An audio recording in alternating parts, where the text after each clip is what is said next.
A lot of Hindus, they go to the temple. A lot of Hindus don't. A lot of Hindus chant mantras. A lot of Hindus don't. They're still Hindus. And all of these are acceptable. Okay, there's so many misconceptions about Tantra. What is exactly Tantra? See, Tantra is like the fabric of this universe. There's these 5 makas that are allowed in the tantric mode of worship. A lot of people in the West know Tantra because of sex, but Tantra is not about sex. So why is sex as a way to worship not a valid way? So those are the kind of questions that Tantra throws up.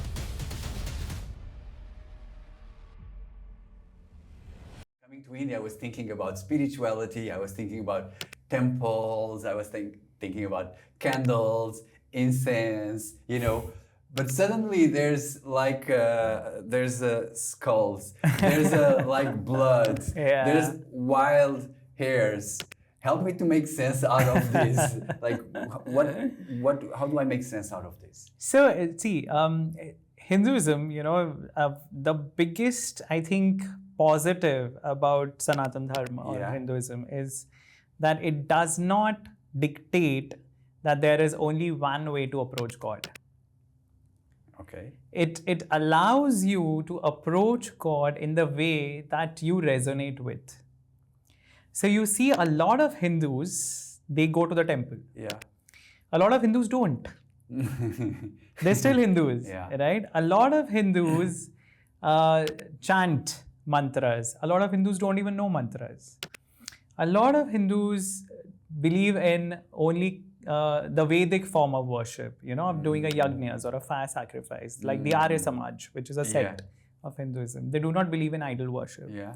And there's a whole lot of Hindus who believe in idol worship. They have shrines in their homes, right? And all of these are acceptable. I see. All of these are considered various ways for humans to connect with God, depending on their own conditioning, depending on their own, mental framework, their upbringing. And none of these are said to be wrong. There is no wrong way to connect with God. Okay. Any effort you put to connect with God is right. And that's where Tantra fits in. So for someone like, okay, there's so many misconceptions about Tantra. What is exactly Tantra? So, see, Tantra is, as a word, the root Tantra, it actually means something which spreads, or it is, stretched. So the very heart of it, Tantra is like the fabric of this universe. Okay, so it's like the fabric, that is woven into this universe, right? And Tantra, broadly, if you see the practice of it, so what it entails is a use of mantras. So there's Tantra, Mantra, and Yantra. There's 3 things that together form this practice of Tantra.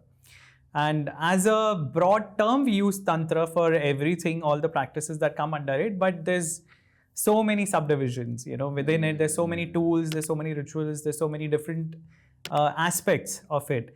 But so Tantra can be understood as a philosophy or a doctrine, it's a siddhanta in Sanskrit, So it's a way of approaching God. And within Tantra, there's a lot of things that you can use. So there could be mantras that you use, specific syllables or specific, words that are put together in a special conjunction. They are to be like spells, and people are aware of Harry Potter. So, it's a spell or it's a mantra, which can awaken your consciousness. So those are mantras, and then yantras are geometrical designs that you create, like the mandalas that the Tibetan Buddhists make. So they are a form of yantras, and so it could be 2D, it could be 3D, but there's a geometrical depiction of God. So there's yantras for various deities. If you are worshipping Shri, so there's a Shri yantra. There's a Bhairav yantra. There's a different yantra for a different deity. So using all these, you approach God. And this only differs from the traditional method of worship in the kind of things it allows. There would be a lot of people, the sattvic way of worship, where, no meat, no alcohol, nothing like that is allowed, even in the worship. You can't even take them inside the shrine, right? And then there is the other form of worship where actually animal sacrifice was offered, to the goddess. There's these 5 makars, 5 M's that are allowed in the tantric mode of worship, but they're not considered kosher, for the regular mode of worship, the dakshinachar. And these things you will never find in a temple being offered to God. There could be mass, which is meat. There could be liquor. There could be, fermented grains. And there could be fish or matsya and methun, which is sex. Yeah. And a lot of people in the West know Tantra because of sex, tantric sex. Yeah. But that's not about it. Tantra is not about sex. It's just one of the components which is allowed as a mode of worship.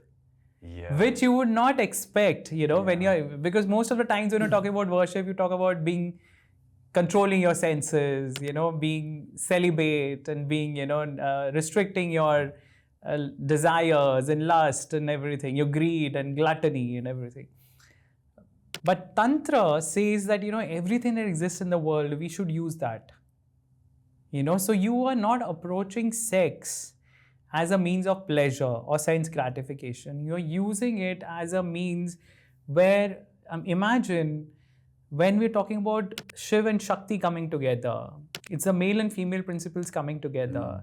And that is a direct realization that you have while having sex, where there's a male and a female in very gross terms coming together. But the idea is not to use or think of it or approach it as sense gratification. The idea is to look at it as a union of 2 different halves. And when you are in that union, what is the bliss that you're feeling? That is the bliss you'll feel when you connect with God, but at a much higher level.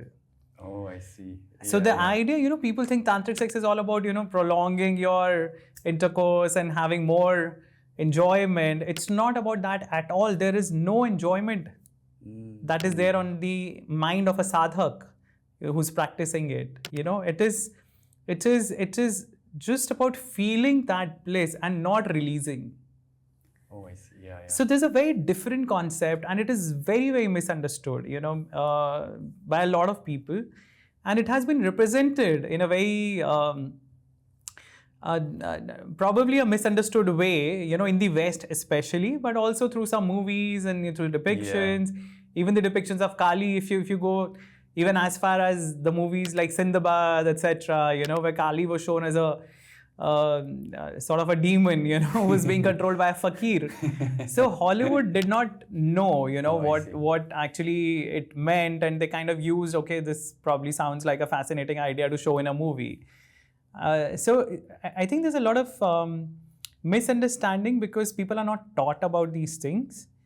But like now, you see sex education being a very important part of curriculum, school curriculum. Why? Because you want children to be aware.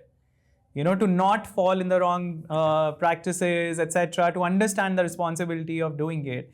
So why is using sex as a way to worship not, a valid way? Who's to say it's not a valid way? Yeah. So those are the kind of questions that Tantra throws up.